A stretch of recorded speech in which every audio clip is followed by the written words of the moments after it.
Bet dzējols saucās žetonieks, kāds pašteikums. Tad jā, viņš skan tā.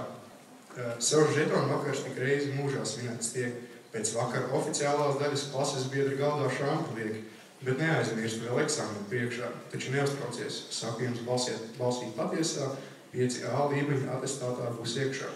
Runājot par žetonieku, atgādināšu tādu nieku, rītdienas rīts būs ļoti grūts un smags, ibumetīns par dzīves glābēju tāds. Varu derēt, ka domājāt, ka tas der šāmpi, bet nē, tā jau tāda knapā māka.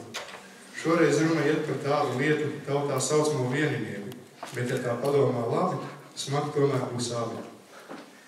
Pēdējā rindiņa jau tuvojas, tādēļ teikšu jums tā, seko līdzi tam, ko pats dari, atzīmes centies dabūt, cik labas vari, un nav nozīmes, cik sapulcējušies ir mūsu, esam šeit tikai dēļ panākumiem jūsu.